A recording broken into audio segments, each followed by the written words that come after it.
स्वागत बा आप सभी के आज के वीडियो में। तो चलिए शुरू कर लिया भोजपुरी के ताज़ा खबर बिल्कुल फटाफट अंदाज में। वीडियो शुरू करे से पहले आप सभी के बता दी कि अगर वीडियो अच्छा लगी तो लाइक और शेयर जरूर करें। पहल का खबर निकल के आ रहा बा भोजपुरी अभिनेत्री पाखी हेंगड़े के ओर से, जिनकर की आज जन्मदिन बा। आप सभी चाहें तो कमेंट में जाके जन्मदिन के बधाई दे सकीले।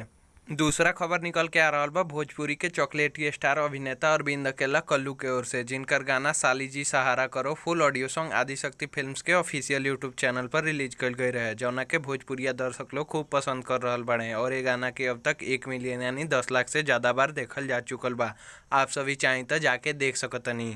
तीसरा खबर निकल के आ रहा बा भोजपुरी के पावर स्टार पवन सिंह के ओर से, जिनकर फिल्म क्रैक फाइटर के गाना देखे खातिर तरसे यार full video song Wave Music Bhojpuri के ऑफिशियल यूट्यूब चैनल पर रिलीज कल गई रहे, जौना के भोजपुरिया दर्शक लोग खूब पसंद कर रहा बड़े और ये गाना के अब तक 101 मिलियन यानी 10 करोड़ 1 लाख से ज़्यादा बार देखल जा चुकल बा। आप सभी चाहें तो जाके देख सकतनी।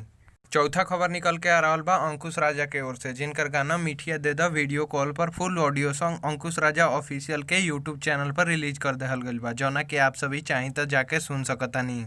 पांचवा खबर निकल के आ रहा बा भोजपुरी के सुपरहिट गायक व अभिनेता प्रमोद प्रेमी यादव के ओर से, जिनकर गाना फिर से लालू चाहिए फुल वीडियो सॉन्ग प्रमोद प्रेमी इंटरटेनमेंट के ऑफिशियल यूट्यूब चैनल पर रिलीज कर देहल गइल बा, जौना कि आप सभी चाहें तो जाके देख सकतानी। छठा खबर निकल के आ रहा बा भोजपुरी के दबंग सुपरस्टार खेसारी लाल यादव और अंतरा सिंह प्रियंका के ओर से, जिनकर गाना लव हरे से शादी फुल ऑडियो सॉन्ग आदिशक्ति फिल्म्स के ऑफिशियल यूट्यूब चैनल पर रिलीज कल गई रहे, जौना के भोजपुरिया दर्शक लोग खूब पसंद कर रहा बने और ये गाना के अब तक 30 मिलियन यानी 3 करोड़ से ज़्यादा बार देखल जा चुकल बा। आप सभी चाहें तो जाके देख सकतनी। सातवां खबर निकल के आ रहा बा भोजपुरी के पावर स्टार पवन सिंह के ओर से, जिनकर गाना तोपलो जवनिया ओढ़निया से full video song World Wide Records Bhojpuri के ऑफिशियल यूट्यूब चैनल पर रिलीज कर देहल गइल बा, जौना के आप सभी चाहें तो जाके देख सकतनी।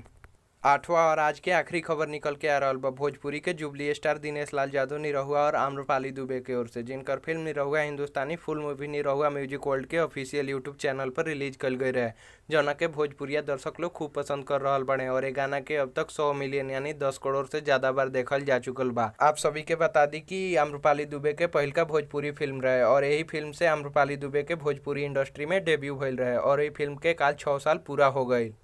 तो आज के वीडियो में बस इतना ही। वीडियो के देखे खातिर आप सभी के बहुत बहुत धन्यवाद। अगर वीडियो अच्छा लगल तो लाइक करी, शेयर करी, कमेंट करी और चैनल के सब्सक्राइब कर ली। हम आप सभी खातिर रोज ऐसा खबर लेके आवत रहें।